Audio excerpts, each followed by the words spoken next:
This upcoming Saturday, we're going to see a very exciting match in the LCK Summer Split Finals between two teams who are arguably the best teams in the world at the moment and heavy favorites to win Worlds. They'll be competing to be champions of the LCK Summer season, but they'll also be fighting it out to be the #1 seed from Korea at Worlds this year. The first team needs no introduction, SK Telecom T1. They've had their usual showing of dominance led by Faker in the run-up to Worlds, as they do nearly every year at this point. It's actually getting pretty ridiculous how good SKT is. Not only are they world champions who've won 3 of the past 4 years Worlds, but of their 6 LCK final appearances, they've only lost 3 maps. They have an 18-3 record over the entire course of their appearance in LCK finals. The run and success that Faker has made with his team is honestly an insane sports story, but this video isn't about them. Instead, it's about the team they'll be playing against,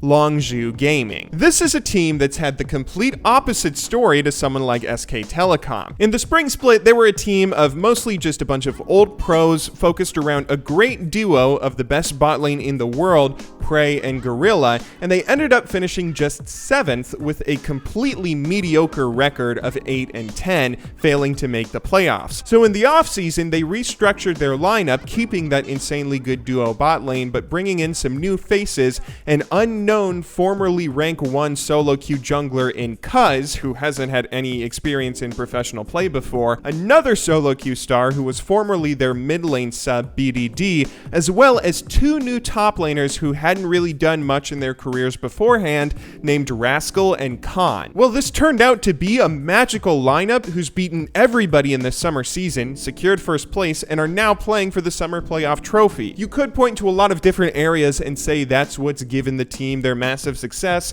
Prey and Gorilla, who really are looking like the best bot lane in the world again. The 2 solo queue stars who are playing incredibly well for having such little competitive experience beforehand. But today, I want to talk about Khan, the player who won the job of starting top laner for this fantastic roster and who might just be the best top lane in the world. The first thing you'll notice about Khan when you watch his gameplay is just how much he loves carry top laners. While many other top laners out there like Smeb for KT Rolster seem to enjoy embracing the tank meta and taking all these safe tank picks top lane like Maokai and Shen, Khan doesn't seem to like that at all. He actually has more Mordekaiser games top lane than Shen or Maokai this split, a game that he did pretty damn well in and won versus Afrika somehow. And this sort of speaks to his playstyle in that he's aggressive as hell and is always looking to punish mistakes. For instance, take this solo queue game where he's playing Camille top lane into Kled. Kled has a Cho'Gath who's jungling and starting off at blue buff, who Khan sees him leash for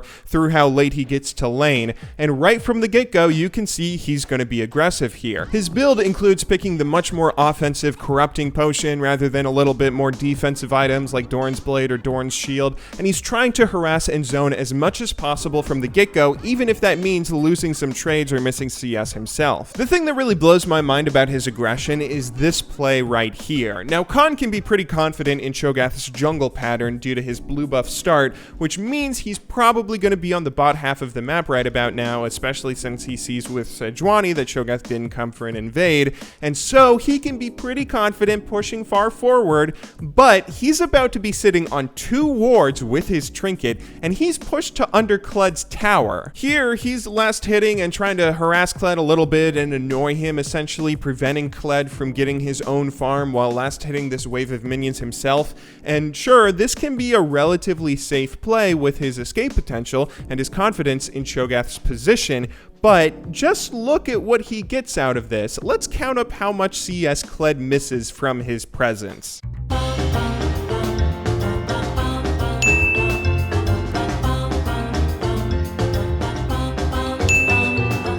2 CS. That's what Kled missed here by Khan's presence. Again, he's not just doing this to deny CS and harass, he's also getting some farm himself and making sure that the minion wave is set up for how he wants. but holy moly, this is an aggressive way to do all of that. He could have just as easily placed down his ward before pushing or backing off and only going for actual last hits. He's autoing these minions quite a lot, making him vulnerable. Compare this clip to another Korean carry top laner like Flame, who's playing Gnar on solo queue this game, that has a very similar situation pop up.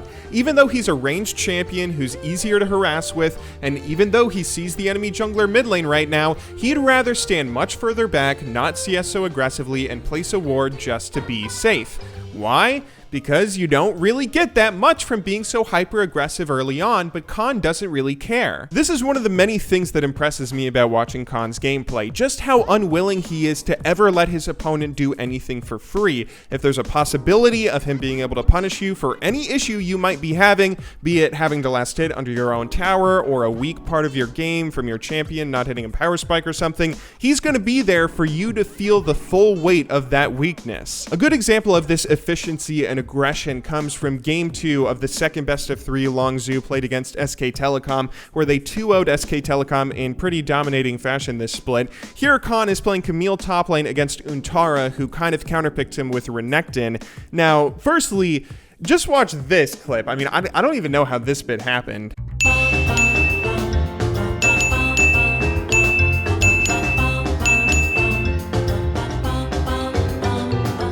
I'm kind of second guessing myself from seeing this clip here, but I'm pretty sure Renekton is supposed to win the first 3 levels of this matchup in pretty dominating fashion. Not only is Khan coming back in CS to take a CS lead, getting a lot of CS in the middle of the lane while Renekton is getting like 1 CS, but he's also setting up this wave for what's about to come and doing all of it at full health while out trading Renekton. I honestly don't know what happened here. I wish we got to see the camera footage. Anyway, in this clip, Khan is obviously fighting Untara and beating him pretty hard 1 versus 1 top lane when both junglers show up and force each top laner to flash to save their lives. Then Khan does something pretty amazing and very, very smart. He recalls immediately after shoving the wave to tower and teleports right back in. He's setting up for an aggressive dive here where they're going to get first blood on Renekton, but they're forced to trade 1 for 1 here as the tower kills off Gragas.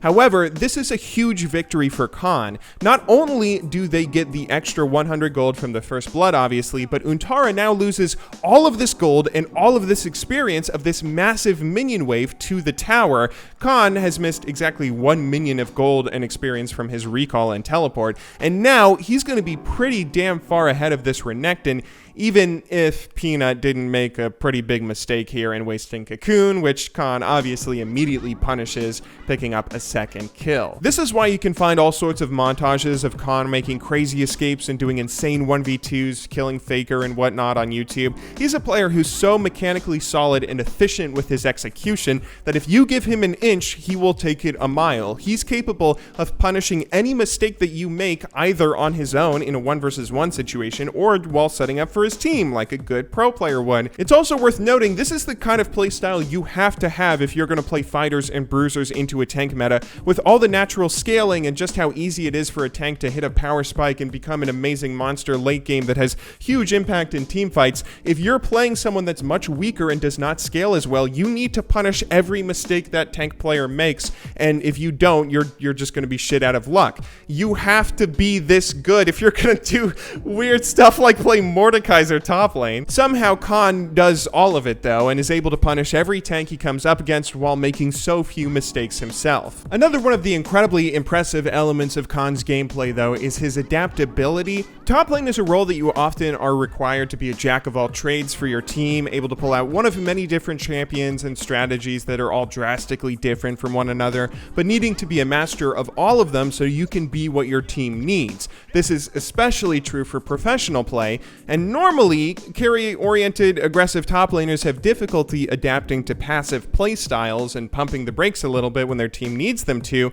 but Khan seems not just capable, but excellent at doing exactly that. This is game 1 of that Longzhu vs SKT best of 3 where Khan is playing Jarvan into Untara's Rumble. Now, in this matchup, Longzhu have a much different approach where Cuz and BDD are going to focus almost 100% of their effort and energy on snowballing prey in the bot lane, lane who's incredibly good with Kalista. What does this mean for Khan? This means he needs to be a passive tank that sets up for Prey to look good. All he should really be worried about is farming in the early game, getting good TP ganks, and surviving. So what does he do? He rushes not just a Spectre's Cowl, but an Adaptive Helm first item. This is a little bit strange, but an incredibly good and well-disciplined decision. Most Jarvan players in a situation like this would feel more comfortable building at least a Time-At first item, so you can wave clear faster and farm creeps really easily. Up against a Rumble, he's always pushing you in, and the Q Time-At combo on Jarvan is really good for clearing waves and farming, makes everything super easy. Even if you don't want to go for that Time-At first item, you might want to go for a Black Cleaver first item. That's another very, very good core item on Jarvan. It gives you a lot of health to be super tanky, it gives you a lot of damage, and it's just overall an amazing item for someone like Jarvan, which is why you see it built as a first item all the time in LCS. This game in particular, it would be super useful against a Galio mid, Sejuani jungle. Those are two incredibly tanky champions where it's going to be awesome for Prey to have that armor shred if you get it on them. But Khan is a lot smarter. He has some patience, and he says, no, I don't need the extra damage or farming or anything from Time-At. I don't need the damage from Black Cleaver right now. I'm going to get an Adaptive Helm, since that is going to help me against every single one of Rumble's damage dealing abilities. It's going to help me stay healthy so I have more efficient and better TP ganks, and it's something that's also going to help me a lot in the late game against both Zyra and Galio in team fights. Khan executes this strategy perfectly. He has fantastic TP ganks that are always necessary to at least finish off kills, and he always successfully does. Notice how he is almost always full health in these TP ganks because Rumble now cannot kill him 1v1. He has no reason to harass or be aggressive, which allows Khan to stay healthier for these TP ganks with his tank-oriented build. A bit of a problem that could crop up for a lesser player in this situation is you have to adjust your playstyle when you're not building damage. All of your power in this situation is in your abilities, your ultimate and your flag and drag. Since you have no damage items, you're not going to be dealing any damage comparatively, and you have to make sure you get really good flag and drags or you're just going to be tanky and not doing anything that useful for your team. But Khan has an insane amount of patience in using his abilities just at the right moment, exactly when they're going to secure a kill for his team. I mean, he is just... oh my goodness, he's so patient. In team fights later on, Khan also does an impeccable job of continuing to let his team be the heroes and setting them up for success. Take a look at this fight at Infernal Drake, for instance. Right here from the get-go, SKT has a very nice setup with Longzhu being fractured and unorganized. Gragas is stuck in the pit after a failed smite steal attempt. Kalista jumps in to join him. BDD is caught trying to flank on his own as an immobile control mage and is very easily collapsed on, and Thresh and Khan are all the way down in the bottom river trying to get into the fight. SKT, on the other hand, are grouped with their tanks in the front, carries in the back, and are perfectly positioned for this fight. Things start off pretty poorly as Faker forces Longzhu's players into the back of the Dragon Pit by engaging, making them focus him, who's playing Galio, where he's not going to take any damage here. Longzhu is collapsing around them, but Varus is still very far away, and only Wolf is really out of position here, stepping a little bit too far forward to get his abilities off. After Faker pokes Kalista and Gragas away, he's able to turn with his team onto a mispositioned BDD as they're going to focus him down and kill him. That's a pretty important mage that's going to die really early in this team fight. Things are not starting off well. While all of this is happening though, Khan sees an awesome opportunity to engage by flash ulting both Varus and Zyra, who neither of which have their flashes. This ultimately cuts them off from the fight and ensures that BDD dies a lot slower, where he then flag and drags to CC them, but he makes sure that he stays in the Cataclysm so he can continue damaging, as well as making sure his flag is close enough to his team so they all get the bonus attack speed. This all sets up for Gragas to poke the three carries closer to Longzhu with a great ultimate, as Kalista, Thresh, and him have all caught up to the fight and they're able to get some kills. Now BDD finally dies, and Faker, along with Peanut, separated from the rest of their team, are trying their hardest to get back in and re-engage, but it's much too late. This fight is basically over. Now, it can be easy to look at these clips and analysis and just say, what's so special about them? Like, isn't this just a top laner that's doing his job? And that's true, this is just a top laner doing his job. That's all top lane really is in some team compositions, popping a few ultimates, a few abilities, and tanking some damage. But the thing that makes Khan so special is he always performs. Go watch EU or NALCS and see how many times a top laner gets caught out from not knowing he's getting ganked and gets killed killed, or how many times a player mispositions and doesn't do his job in a team fight.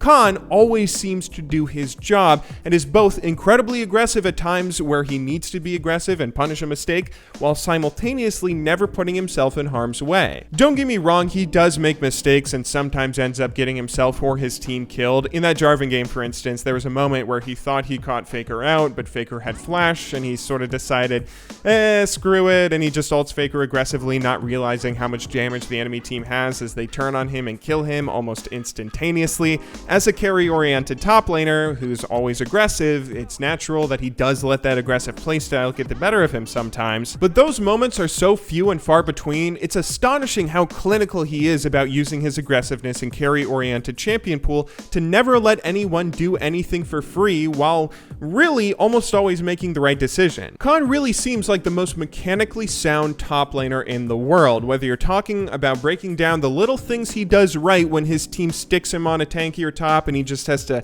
fill a little bit of a basic role, or if you wanted to talk about all those montage highlights where he's 2v1ing Faker and SK Telecom and all these amazing plays he pulls off, making it look like you're watching a solo queue game. Honestly, I really hope Longzhu just win Worlds, man. I mean, that would be awesome. They have so many talented players. They have a great storyline. I would love a Khan Jace skin. I'll play non-stop Jace for weeks if they win. Anyway, though, I hope you all enjoyed watching this video. If you did, feel free to let me know in the comments down below. I can do more analysis videos like this on other pro players, be they other top laners or players in other roles. I think it would be really fun, and hopefully I just get better and better at doing these the more and more I do. Either way, though, thank you very much for making it to the end of this video. I will see you all soon, but until next time, good luck in solo queue and have a wonderful day.